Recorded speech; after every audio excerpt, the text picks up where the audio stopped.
Good enough. Did you get a big spike on your? I did on your get a Odyssey? big spiker. Big spiker. Should I be seeing like relatively small waves? Yes, that Relative. is normal. Okay, I can always turn it up later. got it.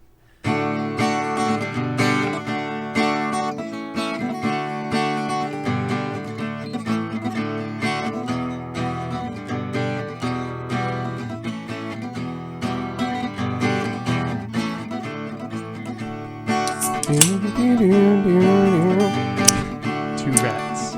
Rotate. I have Rats. 2 women. Oh, I John. thought you only had one woman. Sorry, He is audibly referring to his can of I forgot my ring. New Glarus New beer. Glarus beer. Yes. Unless he's referring to his singular wife, in the collective way we refer to our listener. Yes, the 2 women, but My she is a 2 collective woman. wife. She is a woman of the 2. We shall say. What you I got have there? a whiskey sour. Whiskey. Ooh.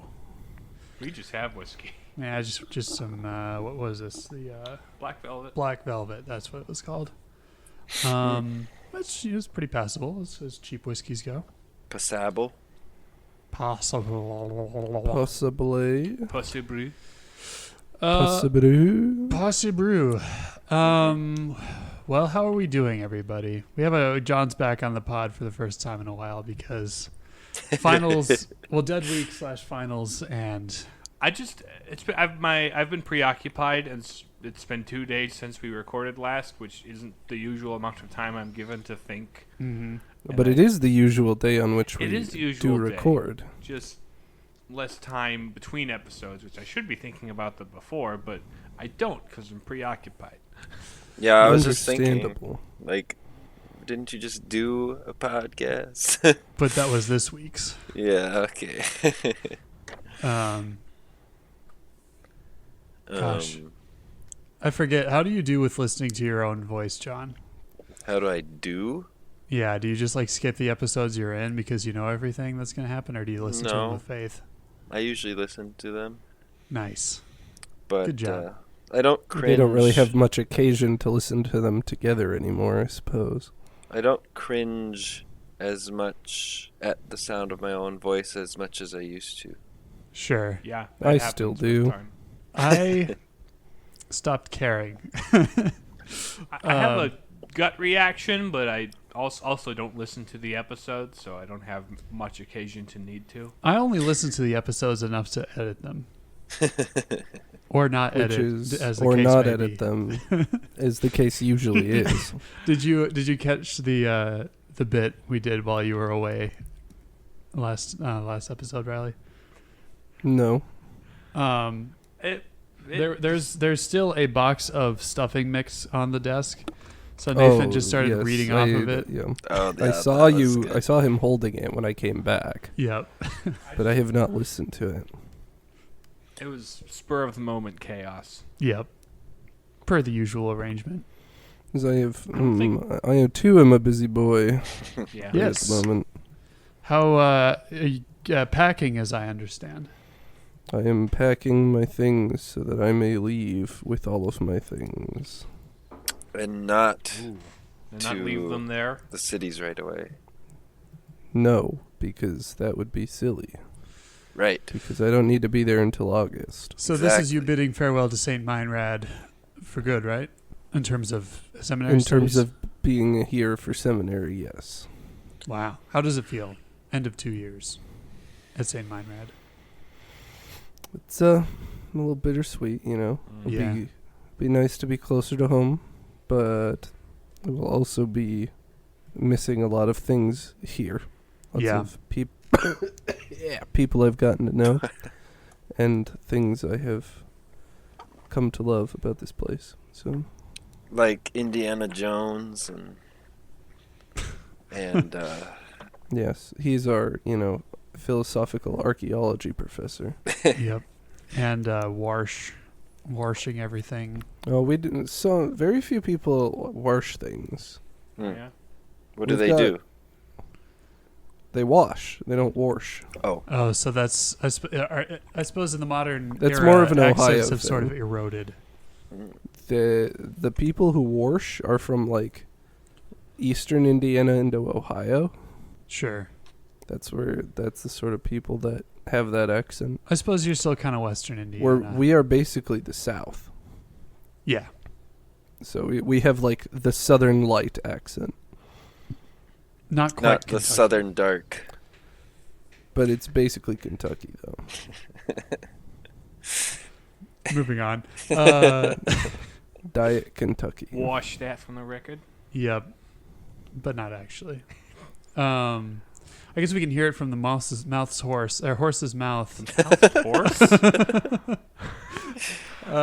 John had the big spring concerts yesterday. I as did. we're recording this. I did do that. How And was your I, experience conducting your first spring concert? Well, it was. As I shot you the entire time. It was painful. No,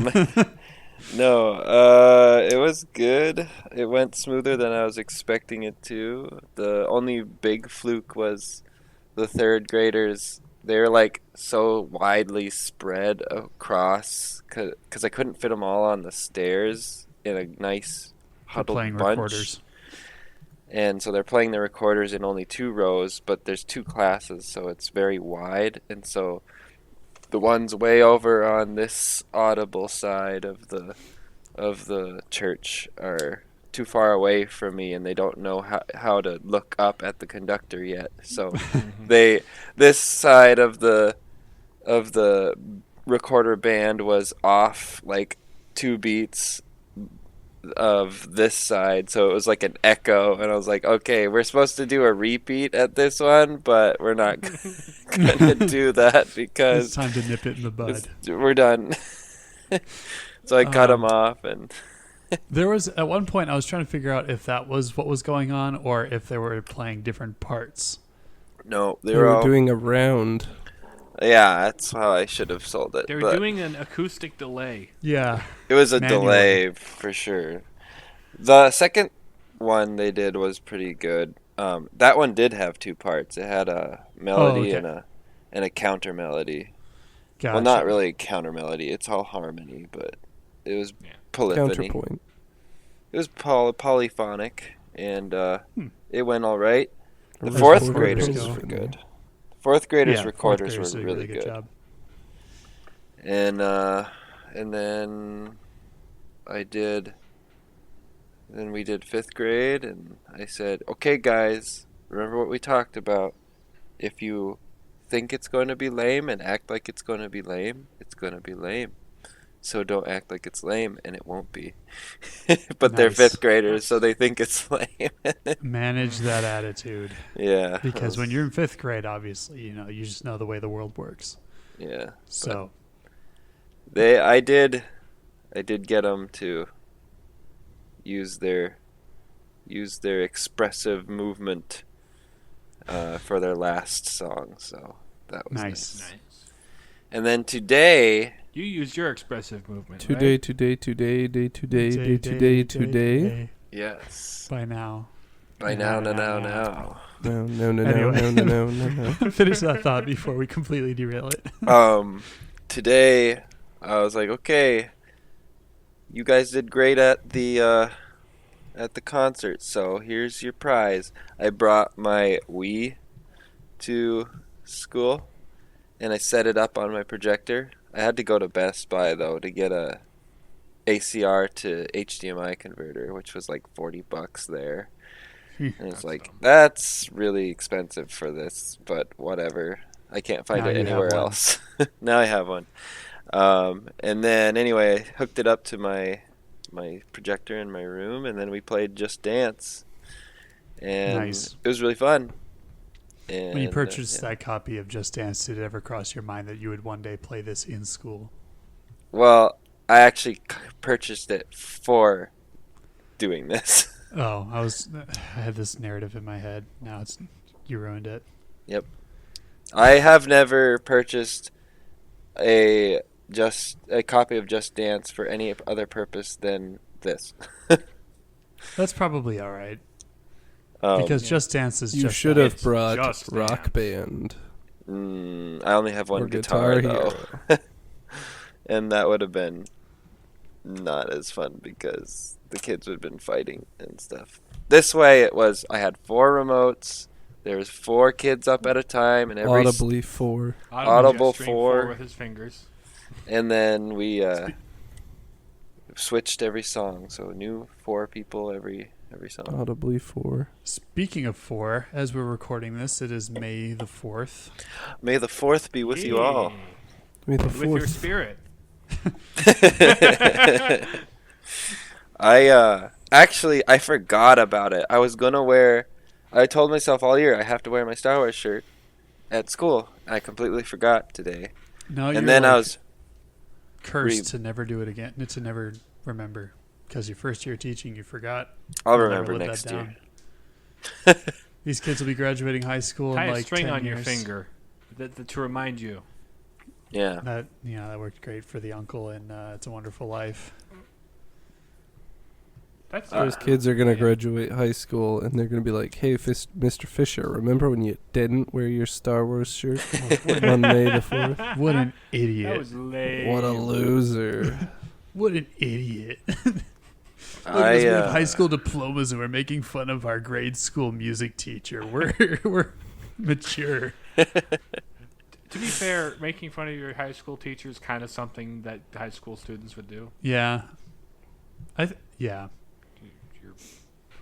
But it's funny how in both of the places I've been since graduating high school, people's knowledge of who I am has been dependent on their knowledge of my siblings.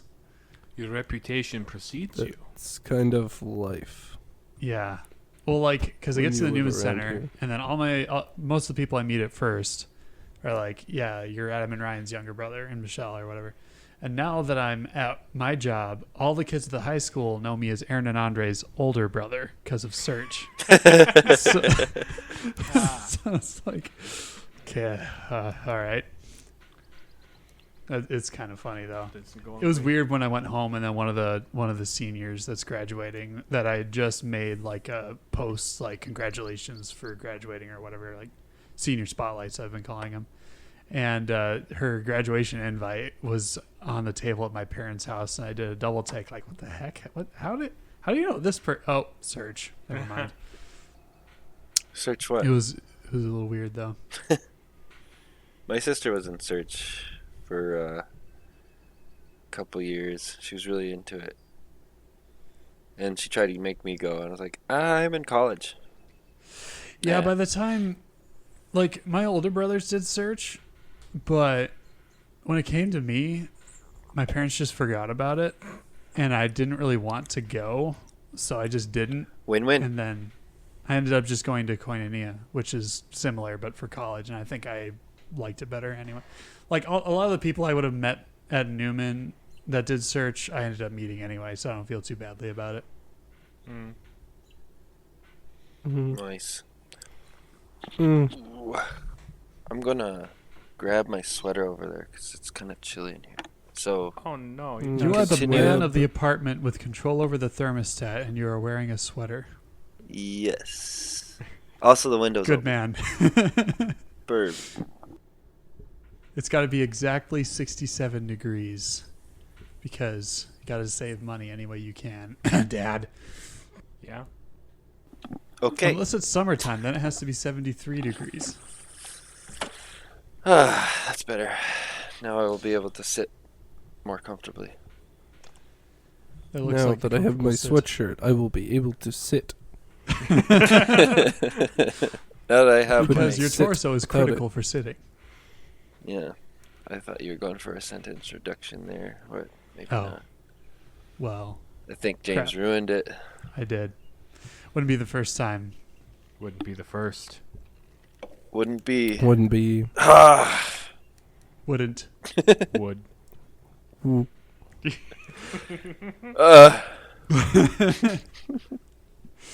That's all right. Well, Speaking of speaking of whatever those words are that people use when they don't have anything to say and they tell you not to do them in speech, we're the Palladium Papists. I'm James. I'm Nathan. And I'm Riley. I'm John. Also John. Yes, John. Hello, John. You broke up Wow. the flow. There's 4 of us today. There are 4. There are 4 Or 3 of you and 2 of me. Huh? Yes. Oh, right. Yes. There's yes, only yes. one of me. I don't know what you're talking about. Well, he's doing the thing. I'm doing the thing. The thing. There's The 3 two of us listeners. and 2 of Only him. 2 of him. Yeah. Yep. Yeah.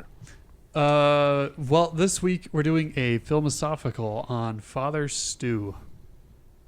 In a world where one man will decide whether to pull a lever and kill one man, or not pull a lever and allow 5 people to die, find out in Philosophical.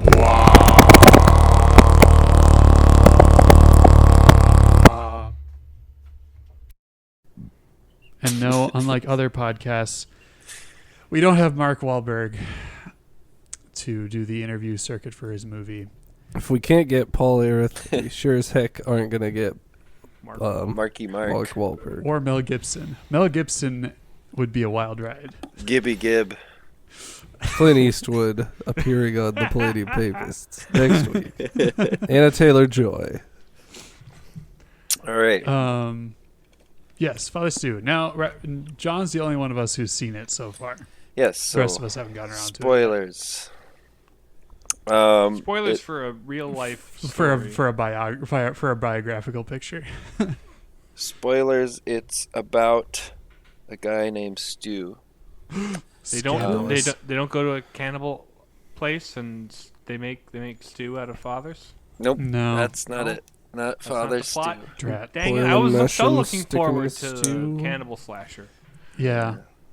Sorry. Like Robinson Crusoe with Mark Wahlberg. It's a little more It's wholesome as than primitive A as little can bit. be. that. Yeah. We've been spending most our lives We've been spending most of our. in living in an Amish paradise. So, Speaking of spending most of our lives living in a situation, what's Father Stew about? All right. I will officially begin. So, Father Stu is a movie based on a true story of a man who is a priest, and his name is Stuart. Eventually becomes a priest, or is from the outset. Eventually becomes. So it Father- starts. In real life, is currently. Father Stewart, well, he's dead. Father Stewart Long, correct? Oh, right. Yes. Out of the Wait. Diocese of Helena, Montana. Yes. Hey, I know people from there. Yes, indeed. It starts off with a scene with a young Stuart and his dad, and they're sitting in the living room, and he's kind of jamming out to his music. He's listening to the King, otherwise known as Elvis. Elvis. Yes, that's it. He's rocking out to Elvis, and his dad's sitting there watching him, smoking a cigarette and drinking a beer, and telling him that he sucks, more or less. Sounds like his, the 60s. His father. Too soon. Because 60s. This actually takes place in the 80s. Crap. Sounds like the The 80s. majority of the film, anyway. Yes. What was This that? flashback very well could have been. Yes, but it could have been in the. I think it was like the 70s, probably. Sure. And Back in the 80s. anyway, so his father, played by Mel Gibson, is not a very supportive father. Definitely one of those like deadbeat dads who eventually leaves, Goes to buy milk. goes to buy milk and cigarettes, except it's more like beer and cigarettes. He goes off to make a movie about Jesus and then says some really negative things about Jews that isn't heard from for about 15 years. Mm-hmm. And then,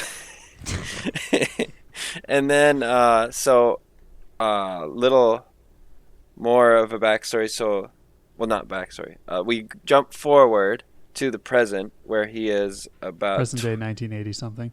present day 1980 something, and he is in a graveyard, and he's very drunk, and he's talking to this headstone which turns out to be the headstone of his little brother, who died when they were really young. It doesn't really. I don't think they ever really explained how he died. I think he just got sick or something. And they were very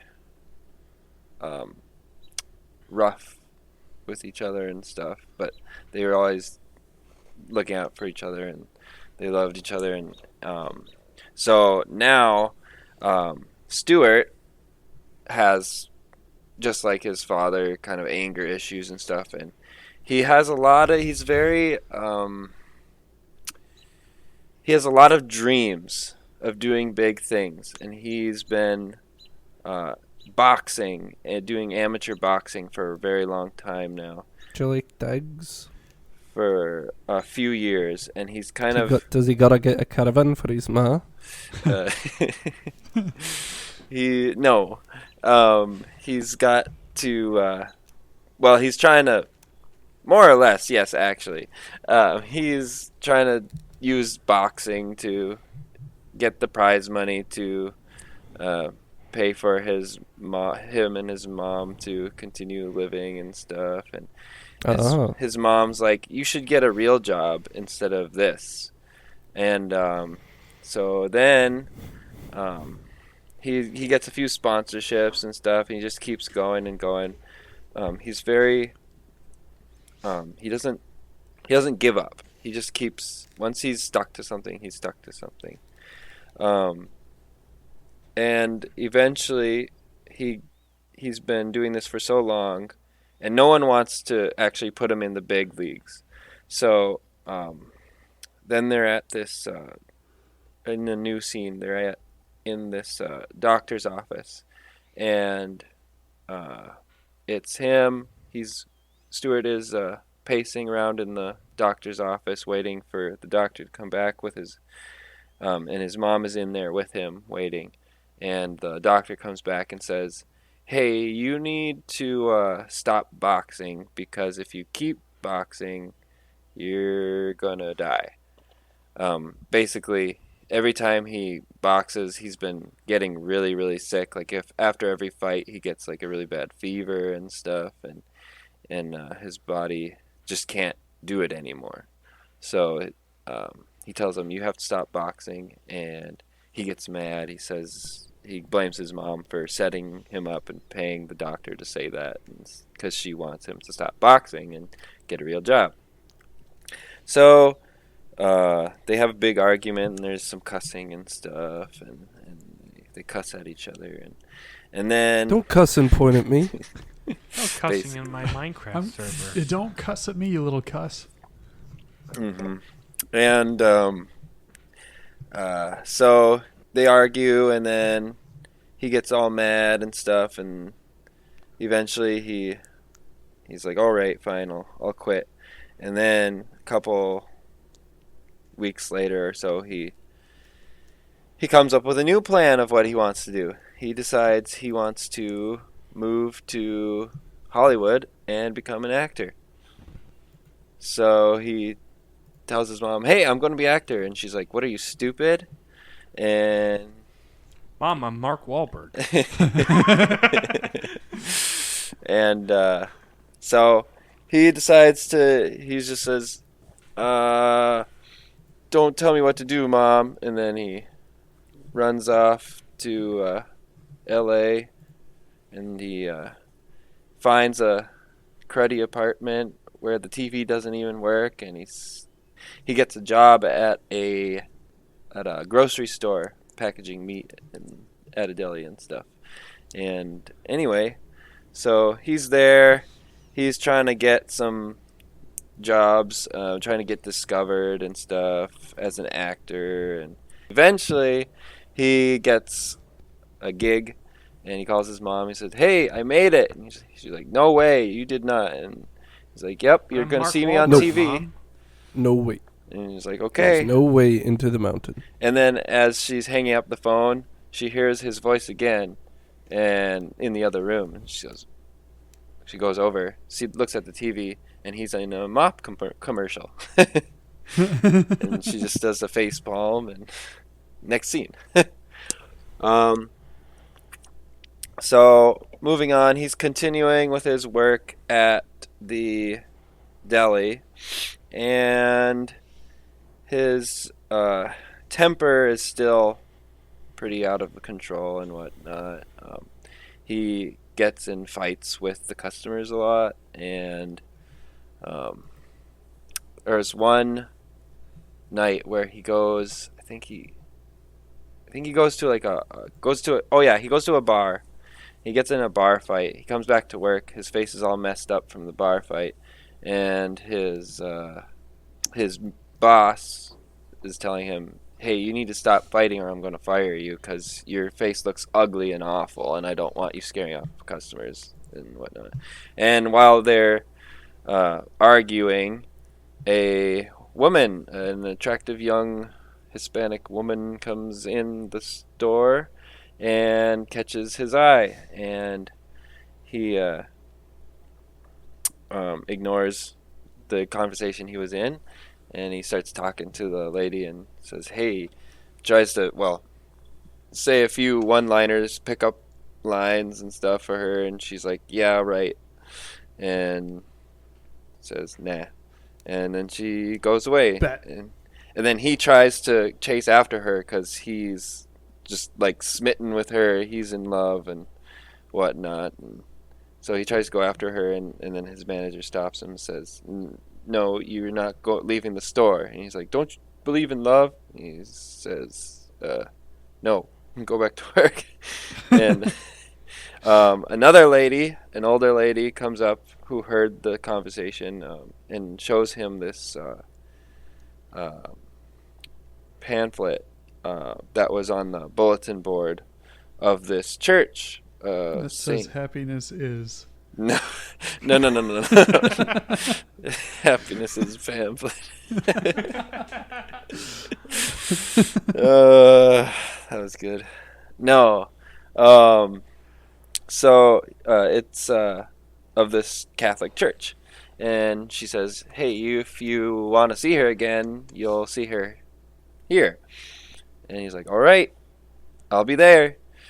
And so next Sunday, he gets all nice and gussied up, and he heads to that church just to find this lady. And he sees her there, and he says, "Hey," and she promptly ignores him. What's her name? I forget what her name is. Should probably look it up, because she's kind of an important character. So I'm going to audibly look up the characters for... audibly Google it. Audibly DuckDuckGo it. Go on IMDb. Just duck, go for it, man. Yeah, I'm going Just gonna send it. Father Stew. Carmen? No, not Farty or Stew. Oops. There. Stew. Carmen? Carmen! That's it. You're right. Did you look it up before me? Yep. Oh, nice. Good job. Okay, so Carmen is her name. Anyway, so Carmen kind of ignores him. And then they go into church, and he finds a spot, and they get to the part in the mass where they the penitential, and they're beating their chests, and they say, through my fault, through my fault, through my most grievous fault." And he just says out loud, "Well, that's kind of harsh." And everyone else looks at him. Then the next scene, he's in Buckluck, basically. For those of you who don't know what that is, Just the community meal. It's a parish afterwards. community meal. he's at the parish community meal, and he sits down next to this guy sitting all by himself. His name is Ham, and he's like, "Your name is Ham? Like stuff from a pig?" He's like, "It's a biblical name." It's like, "Oh yeah, I knew that." And then so they have a conversation, and he kind of makes this is his first real friendship at the church. And so Along comes Carmen, and Carmen's looking for volunteers and stuff, and so she's asking for people to sign up, and Ham says he'll do prison visits, and then I can't remember what it was, but immediately Stuart signs his name and is like, "Yep, I'll do it. I'm great at volunteering and stuff." If you're there, I'm gonna be there. I'm great ma'am. at prison. Yeah. And so anyway, he signs up to do stuff, and he gets involved and stuff, and there's this other character that shows up. He's kind of snooty, and he's very proper. His parents very much want him to be a priest, and it's kind of he just always knew that this is what he was going to do. Yes. So anyway, he gets involved with the parish more, and he kind of gets interested in all this. He talks to Carmen, and I said, hey, Carmen, what's going on? he tries to Stuart tries to hit on Carmen more, and she says, "Well, I'm Catholic, so I don't have sex before marriage and stuff." And he's like, "Well, neither do I." And she's like, "Really?" And he's like, "Yeah, I'm going to be Catholic. I'm going to get baptized." And she's like, "All right, I'm counting on it." And he's like, "I'll do it. I will." And so he gets don't make me. I'm gonna. He gets involved with RCIA, and he's like, "Oh, I didn't know this was going to take so long, but okay, I'll do it." And so he's involved in RCIA, and he's just kind of doing it for Carmen for now, and he's still working and going to church and all that. And along comes Easter time, and he gets baptized and confirmed and has his communion all in one day. And yeah, and then he's like, "All right, I'm Catholic now. Will you date me?" And she's like, "Yep, okay." And so they're dating for a while, and he starts praying. She gets him to start praying the rosary and stuff, and so he's learning the rosary and whatnot, and learning. Well, before he got baptized, he was learning, just going to Bible school and stuff, and learning about the Bible from Jacob.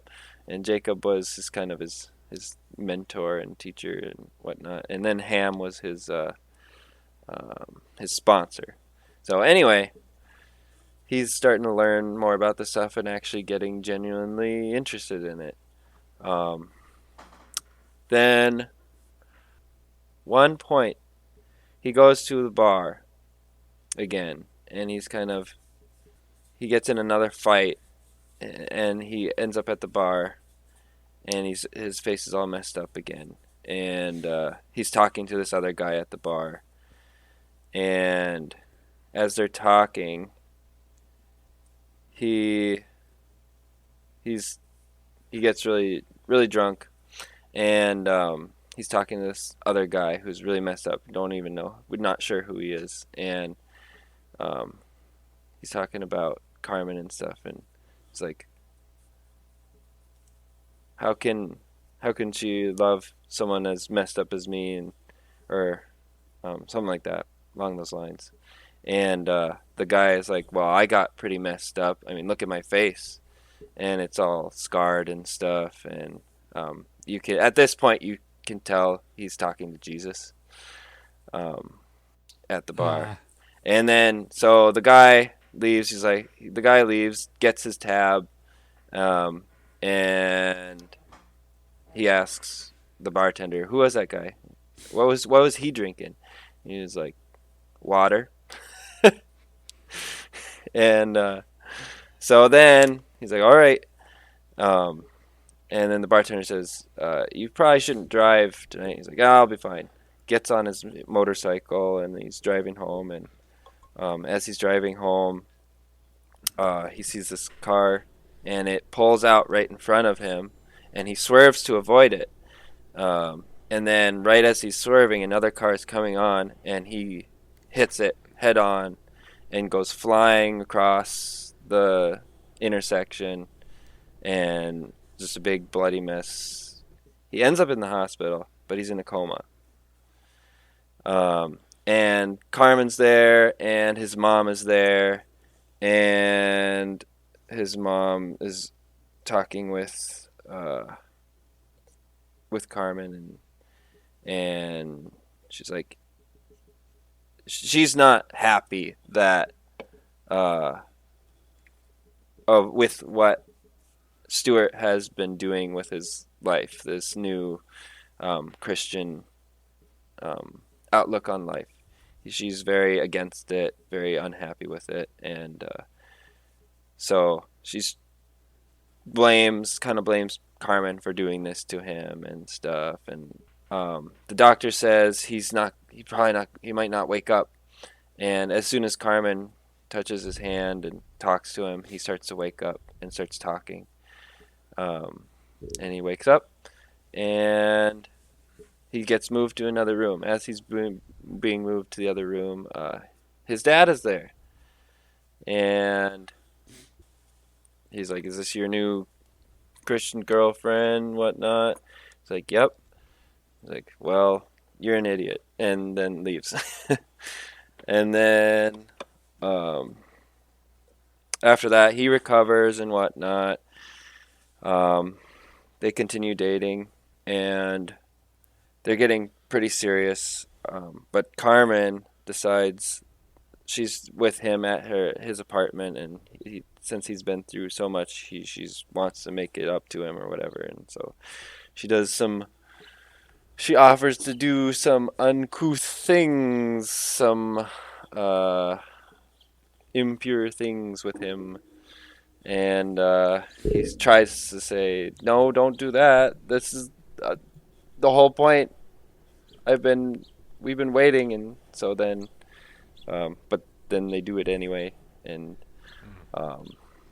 so then afterward, a couple days later, he's recovered, and he goes, and he's in confession, and he's talking about how he finally got to do the thing that he really wanted to do, but he felt bad about it. And the priest was like, yep, that makes sense, because it wasn't meant for your current vocation. And so anyway, so he goes to confession and stuff and all that, and they continue dating, and he's really getting I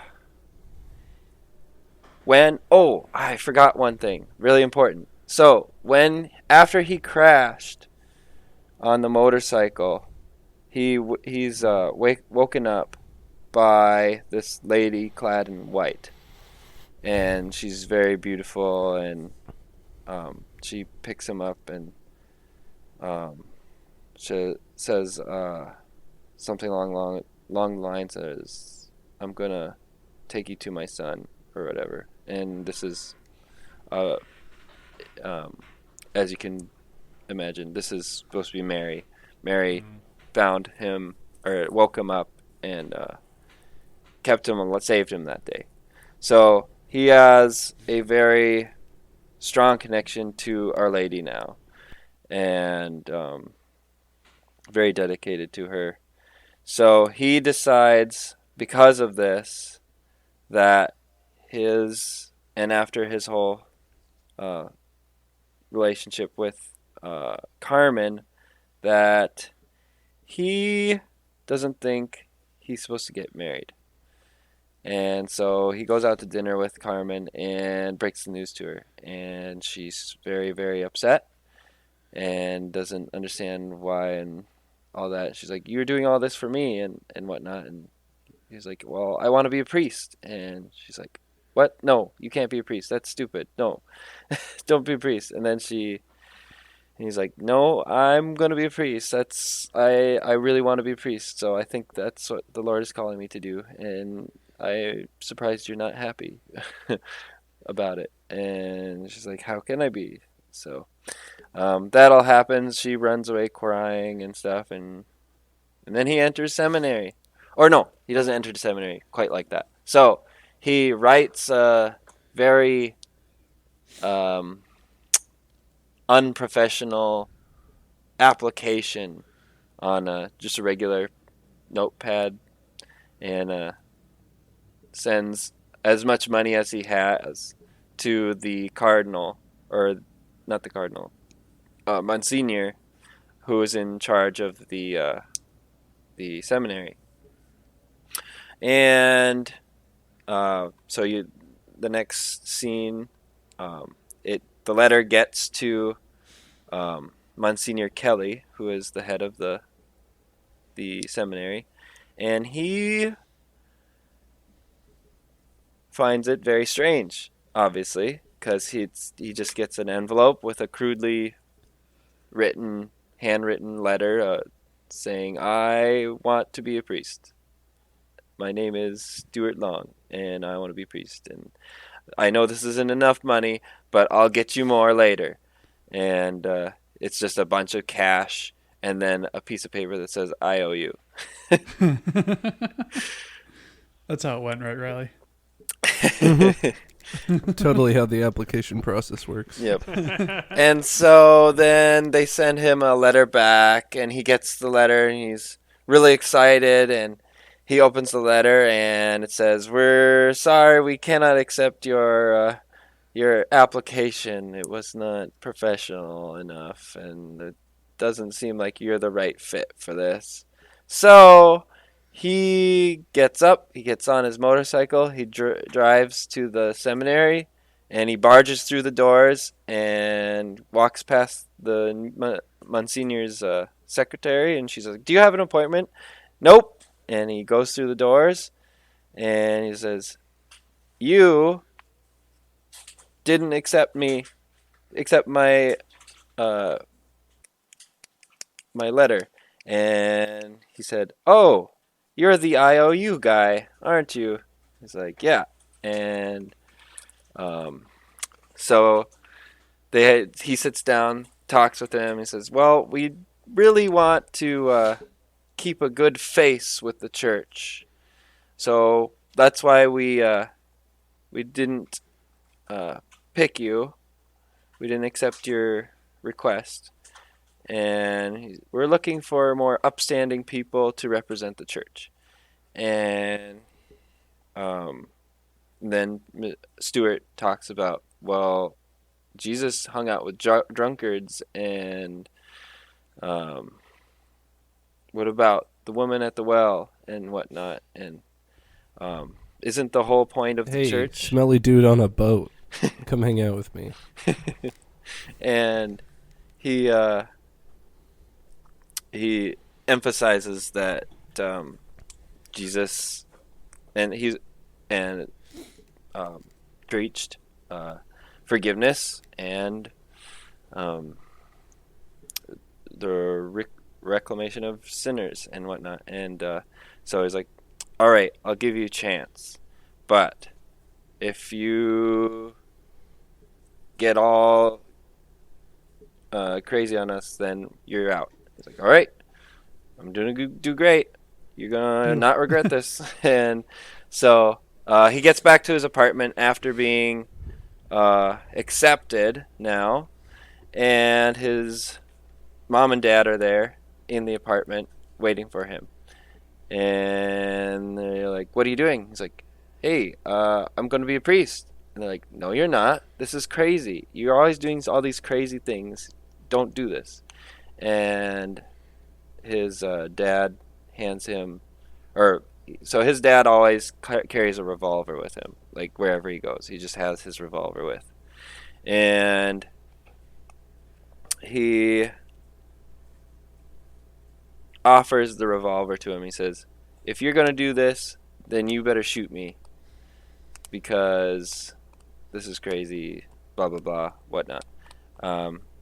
They have a big fight, and he says, get out of my apartment. I'm doing this. And so they get out, and he goes off to seminary. Also at seminary is Ham and Jacob, and they both have enrolled and are going to become priests as well. So they're hanging out, and they're getting they're getting all their room assignments and whatnot, and Stuart goes to his room, and guess who his roommate is? Jacob, who hates him because they're opposites, and he's like, all right, great, awesome. And so then there's a big montage of them being rivals and whatnot, and him not liking noise and stuff, and Stuart being all wild and boisterous, yes. And there's one scene where Stuart is trying to practice the ringing of the bells for the consecration, and he's practicing it in the middle of the night in his room with Jacob, and Jacob's like, do you mind? I'm trying to sleep. He's like, hey, if I don't get this right tomorrow, I'm going to blame you. And, and he's just like doing it like 3 times in a row, like at different intervals and whatnot. And then, so then he's like, all right, fine, I'll stop. But if I do bad tomorrow at Mass, it's your fault. And so they're at the consecration at Mass the next day, and he rings the bell at the wrong time very loudly, and Jacob just jumps and looks at him and just like eye roll stuff, and he's like, well, he just shrugs. So as you can tell, he's one of those with very bombastic attitude, and lots of spirit, and he takes things very seriously. One day they're playing basketball in the courtyard, and Stuart is playing, and all of a sudden he falls down, and he can't get up. His legs stop working, and all the other seminarians. Life alert! Yeah, he can't. He's fallen, and he can't get up, and so he's not sure what's going on. They take him to the doctor, and it turns out he has a rare disease where his muscles are deteriorating, and there's no cure, and he has about a year until it'll be hard for him to even chew his food. And so after that news, the Monsignor says, I'm sorry, Stuart, but you won't be able to perform the sacraments, so we're kicking you out. And he's very upset. He goes to the church and cries and stays in the church all night. He's at this point he's lost control of his legs, so he's on crutches, and he crawls his way to the Virgin Mary and waits for her to pick him up again, but she doesn't. And the next morning, his dad comes in the church and finds him, and he picks him up and says, all right, if this is what you want to do, then I'm going to help you. So he is kicked out of seminary and continues praying and doing his best to serve God, but is very mad at God and whatnot, and he can't even shovel food into his mouth anymore, not very easily anyway. And so time goes by, and there's a petition to have him ordained anyway. And so his mom and dad take him to the church in his hometown after he's moved back in with his parents, and they take him to the church.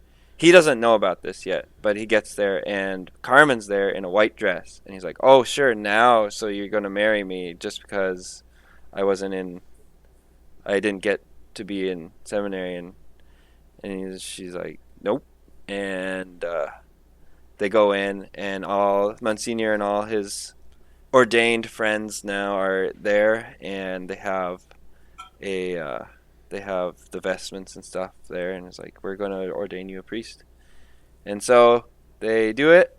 They ordain him a priest, and then he gets to do his first mass and his first homily, and then after that he goes to this care center for disabled, and from there he continues his ministry from there, hearing confessions and doing spiritual direction and whatnot at the care center. And at the end of the movie, there's like just a blockbuster line wrapping around the care center because everyone wants to go see Father Stu.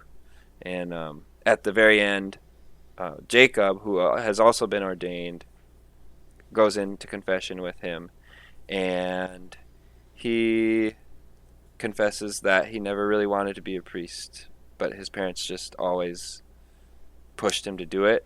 And he just talks about how he was jealous of Stuart the whole time.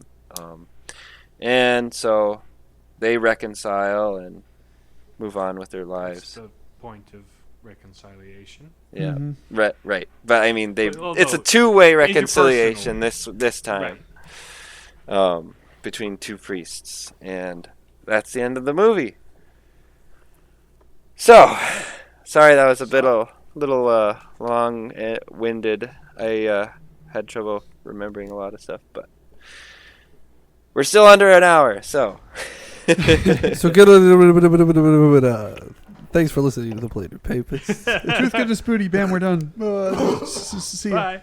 So, what are some cool things about Father Stool Father Stool. Father Stew that you liked? There we go. I mushed that sentence together by accident. Well, my favorite thing of it, the coolest thing, was just him. He's cool, more or less. I mean, he's definitely like opposite Inspiring story. Crass lifestyle. individual.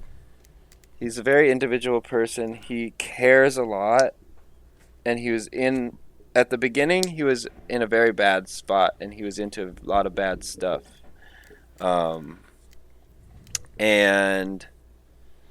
But his personality of just sticking with whatever he does and pushing it until he absolutely can't was really, well, the Like, main it's a very focal strong point. commitment. Yeah, he's a very committed person. And so that's what drove him to continue. He wanted to continue with boxing, and then until his body told him to stop, and then he wanted to be an actor, and then, well, he met a woman. And then from her, he learned about Jesus and continued to be interested in, even though his parents were super against it and his body was against him, he continued and persisted. And even when the seminary said no, he said, no, you, uno reverse. And yeah, I think the coolest thing is just like, he's cool, more or less. He's not really afraid of anything. He just Undaunted by adversity. He does what he needs to do. Mm-hmm. So, from my choppy summary, what did you guys think? One thing that kind of struck me about some of the story points is just kind of how raw it let itself get, how just real and human it allowed itself to be. It sounds like a lot of conversion stories you hear over the years. It was like very much, very human, very real. Absolutely, yeah. And it's just like, you think, oh, it's a Christian movie. It's going to be all squeaky clean and As stuff. I understood, Mark Wahlberg went out of his way, A, to get this movie made, but B, to like make it be authentic and not like your stereotypical. It's rated Right, R. exactly. And there's a lot of like- cussing. Like the only other major rated R Christian film is The Passion, which Also Mel Also Gibson. deals with just also Mel Gibson. But it's just like, it strikes me that, it's an R-rated story. This guy lived an R-rated life. We're not going to be like explicit and glorify it, but we're not going to dumb it down either. Mm-hmm. Yep. Kind of in the process shows like the true power of God's ability to draw us to Himself to serve His purposes. It's a move I respect, because it's like Christian films have a stigma around them. Because even though he had like an imperfect motivation for becoming a Catholic, like ultimately God used that to, call him to be a priest. And that's the thing I was going to bring up in the truth section, but it's like God will get his hook in you however he can, you know. Yep, right. He'll work with whatever you give him. Exactly. So minus imperfectly motivated as it may be. So minus the boxing and muscular dystrophy, what is your experience as a seminarian? Do you have a seminary rival? No. No. But that's like definitely what, not. None of these things would have been a thing in the 80s. The Sanctus bells were not used anywhere in the 80s. Yeah. A person like Jacob would not have made it in the seminary in the 80s. Nobody was that uptight. Well, it was So based on a true there's- story, so you tell me. One does not walk into a seminary and get to be a seminarian. Like, that's not how that process works. So there's like some embellishments. embellishment for the sake of the story and presenting it in the amount of time it had to be presented in, but And in a way that is dramatically interesting. Mm-hmm. Yeah. you have to get affiliated with a diocese first and then apply to a seminary. And Yeah. Even in the 80s? even in the 80s. Because 80s. Yep. Because Back in the 80s. Well, you know. It's kind of Back in the remarkable. Like, I remember Father Cheney talking about he had a friend in seminary who also had some sort of terminal illness, and they tried to get him ordained, but it didn't work. But Oh, yeah. I think that was a student, actually, at NDSU. I didn't think it was. I thought it was one of his seminary Fun. friends. Yeah, seminary friends. But you every once in a while you hear of terminally ill like seminarians or get ordained priests, and then they're able to live out their very short ministry. But Right. Yeah, and very he beautiful lived, way. like he said, at the end of the movie it said he lived 50 more years doing his ministry. 15? 50. So, quite a long time. And then, and continued his ministry at the care center. His whole life. Huh. Neat. Did not know that. Yeah. So when did he pass away then? I don't know, recently. Let me look it up real 50 quick. more years from the 80s? From the 80s. It was not yet. It's the 30s. That's not yet. Maybe he died not. in 2014. At the age of 50. Oh, at age 50, that's right. Not for 50 more That's years. a big difference. Yes, That- it is. that is. I remember the number 50 being on the screen. Yes, he lived to age 50. Never mind. Okay. Anyway, Which is probably longer than was anticipated. yes, very much. So cool. Speaking of cool, any other cool things you want to talk about before we go into the analysis? I thought Jesus in the bar was cool. That was Yeah, that is interesting. It's like, how could anyone love all of this? And Jesus is like, well, I've been messed up too, and that's kind of part of the deal. Yeah. yeah, But again, that's probably better saved for a truth segment. yeah. Yeah. What was he drinking? Water? Was it water or was it the cane of water? I'm thinking the joke was he was turning it into wine. Yeah. Okay. Yeah. Sure. Nice little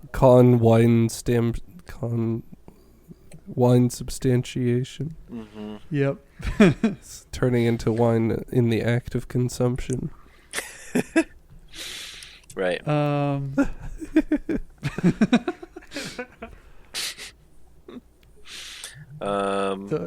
Goodness. Truth. We're starting with the Are we getting into the transcendentals? transcendentals then? Yeah. Yes. All right, let's do it. All right. Let Truth. us. What are some truths we can find in Father truth. Stu? True. What is true? Real. Life What is is vocation? Yes. Yeah. Life is real. And is conversion real. stories are pretty raw because you got to convert from something. Yeah. real. They can be. They aren't They, always. they can be. Yeah. Shows the boundless mercy and providence of God, ultimately, in stories such as these. Also, if you in any way open up to God, He will take what He's given and run with it. Mm-hmm. Give Him an inch, and He'll bring you the rest of the mile. Yep. If you pursue that, allow And it. if you're willing to pursue that relationship with Him. And well, he wasn't pursuing a relationship with God, but it happened as a byproduct. But he was open to it though. Exactly. After a certain point. In a He certain allowed way. himself to be moved. Mm-hmm. He thought he was moving for one thing, but turns out it wasn't. Because God can even use our imperfect motivations, such as becoming Catholic, because of a pretty girl, to still, to accomplish His will. God uses a lot of pretty girls to accomplish His will. Yeah. Sure. That's one of His best common tactics in my experience. I mean, it It's works. effective, man. Probably why he made him like that. Yep. Let's see. The thing not having seen the film, but it seems as if it treats with sin honestly, like it doesn't. It shows them for what they are, as like mistakes, Mm-hmm. and doesn't like try to romanticize or glorify it all. Like being a drunken fighter and somebody who falls with his girlfriend, But it also he doesn't suffers the consequences. say of those that's actions. hopeless, right? Right, It exactly. also says, yeah, those are problems, but you can push past them with God's grace, Yep. right? Mhm. Yeah, Yeah. good. Perseverance. I don't Yeah. know if that would be truth or goodness or both. I think that's more of a True. personal goodness he has with his. It's a virtue. It's a virtue. So, moving on to I goodness. guess we're doing goodness now. So the convertibility of goodness and being. So it's all a wash. What is good in Father Stu? Well, perseverance. He Yep. sticks to everything. Bada bing, bada boom. He sticks to what he is convinced to do. And throughout, he continues to... His role in life continues to get better. From fighting to attempting to act to going to church to being a priest. And he perseveres through all the people who are against him, including his parents, who I forgot to mention became Catholic after he was ordained. So Nice. Yeah, them coming back around to supporting him is a very good thing. Like, especially his dad, because he had kind of a rocky Yeah. relationship with him. And- he did it a total. Oh. 180 too. Yeah. an interesting thing that I noticed during the movie was the dad, even though his parents were separated, he always wore his wedding ring, even though he was living by himself and didn't want anything to do with them anymore.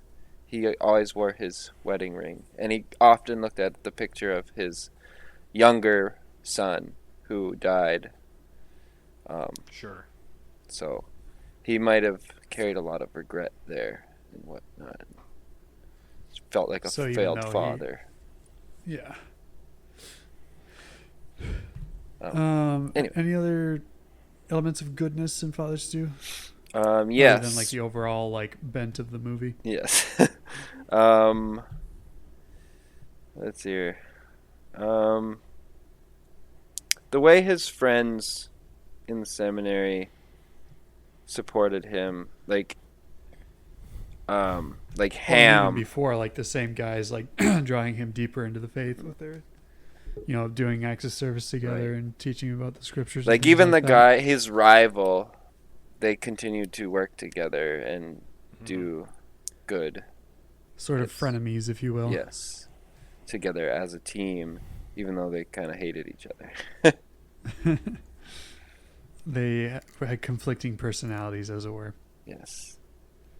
Yeah. And also, as it turns out, conflicting motivations. Yeah. Yes. At least as far as the narrative of the movie is concerned. And yeah, Beauty. good. movie. What is beautiful in Father Stew? Well, it's very Well, apparently, Carmen.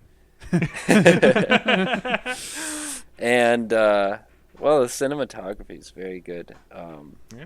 It was. Can't remember. Was it directed by Mark Seems or very Mel? well written. It was directed by neither. Rosalind Ross, and written by Rosalind. I Ross. think Mark Wahlberg is like one of the main producers for the movie. Right.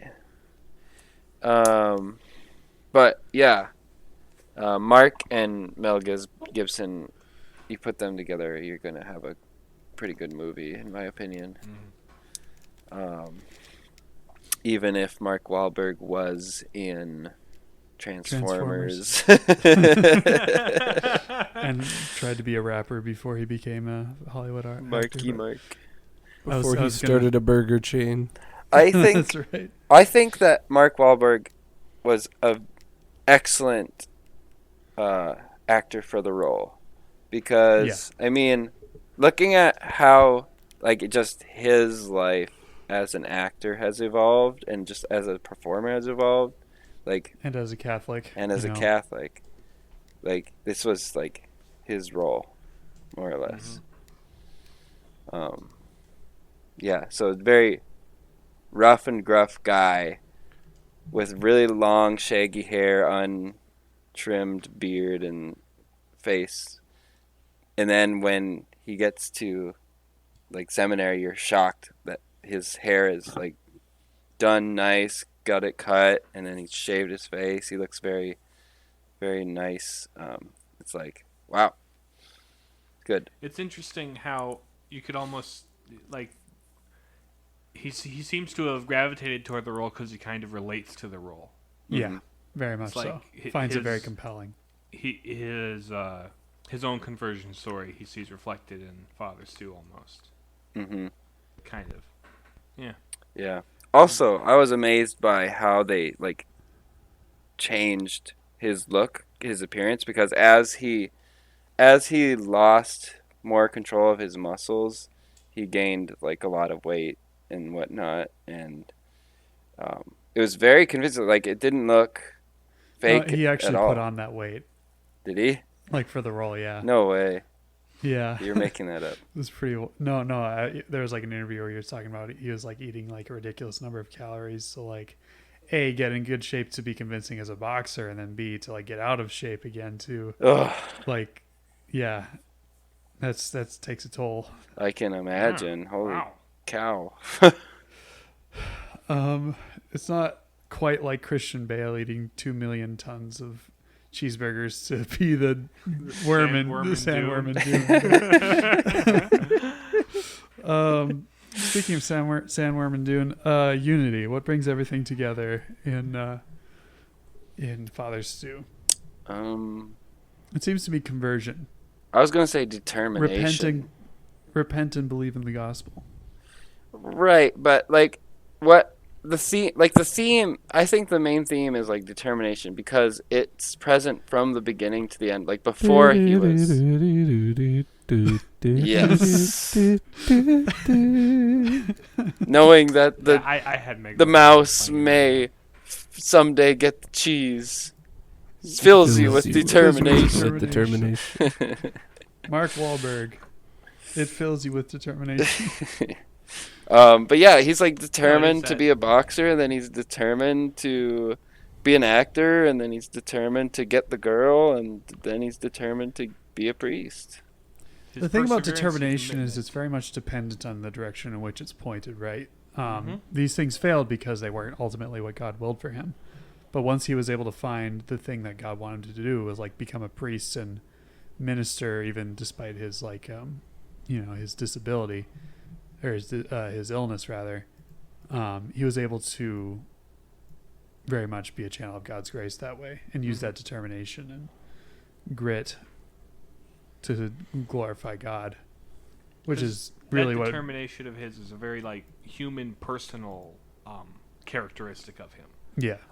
But when paired with God's direction, Yep. And that's really what vocation is supposed to be. It helps you Absolutely. become more of who you were created to be. Absolutely. And I think that this movie does a good job of demonstrating that, having not seen it yet, obviously. But I highly recommend. Given my crude summary of it, you have not experienced it at all. So, well, thanks. No. thanks a lot. I lied. The whole movie is not about a priest at all. It's Velocipaster. It's philosophy. Any further comments, or should we wrap this up? Well, Let us wrap. we're at an hour 15, so Light as Alright. feather when I'm floating through, reading through the daily news, measuring the hurt within the golden rule. There, we have wrapped. On that note, Thanks for listening to the Palladium Papists. You can listen to us on Spotify, Stitcher, Google Podcasts, and Apple Podcasts, and leave us a rating to let us know what you think of the show. Follow us on Twitter and Facebook and at @PalPapists. If you have any questions, comments, concerns, or complaints, or suggestions for future episodes that we'll promptly ignore, email us at palladiumpapists@gmail.com. We will talk to you again next week. I feel like Goodbye. that has too many See ya. things. I just wanted to say that. Goodbye.